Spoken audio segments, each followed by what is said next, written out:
say, birds of a feather flock together.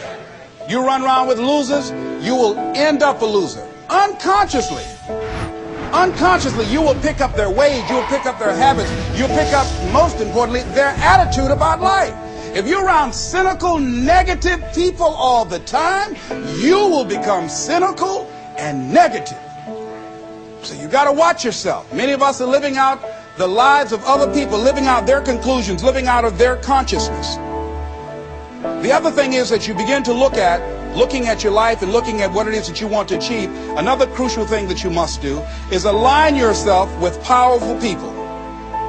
Align yourself with people that can encourage you, people that can empower you, people that you can learn from, people that you can grow from.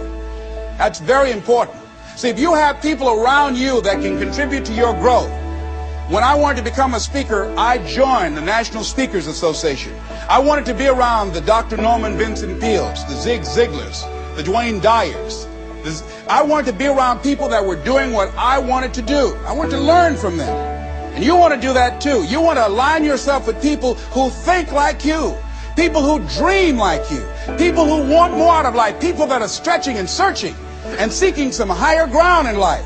As opposed to the majority of people. Somebody said, always strive to get on top in life because it's the bottom that's overcrowded. And see, you don't want to be on the bottom. See, it's easy to be on the bottom. It doesn't take any effort to be a loser. It doesn't take any motivation, any drive in order to stay down there on a low level. But it calls on everything in you, ladies and gentlemen. You have to harness your will to say, I'm going to challenge myself. Sometimes I have to pull myself out of bed and say, come on, Les. Things I know I should do, I don't do. Things I shouldn't do, I do. I found that the biggest enemy you have to deal with is yourself. There's an old African proverb that says, if there's no enemy within, the enemy outside can do us no harm. So as you begin to look toward making this your decade, as you begin to look toward making your life different, as you begin to look at yourself, you've got to redefine yourself. Who are you right now? And who must you become in order to create what you want?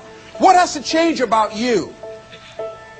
What is it that you're doing right now that would be a liability for you? As you begin to look toward the future and take inventory of yourself, what is it about you right now that you've got to leave this behind because this no longer fits? Looking at where you want to go and the kind of person that you must become, the kind of standards that you have for you. What is it that you must do differently? Repeat out to me, please. If you want to keep on getting what you're getting, keep on doing what you're doing. See, that doesn't take an Einstein for that one. All right? It makes sense unless you change your pattern, unless you change the way you're thinking, unless you change your behavior, you're going to continue to produce the results in your life. See, all of us are winners, but some of us are producing results that we don't want. And so all you have to do is look at your game plan, look at your strategy. How is it that you have been being? What is it that you've been doing to produce this?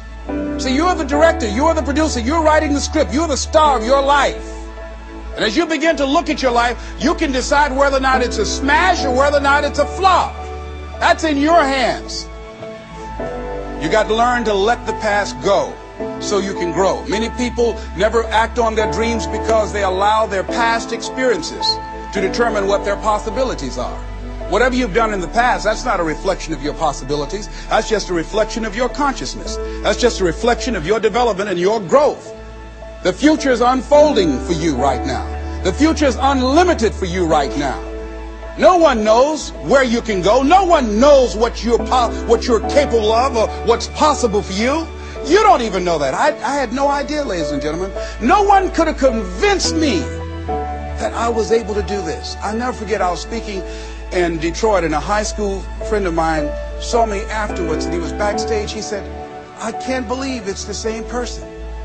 And I thought for a moment, and I said, it's not. The person you know, he's gone. He doesn't live here anymore.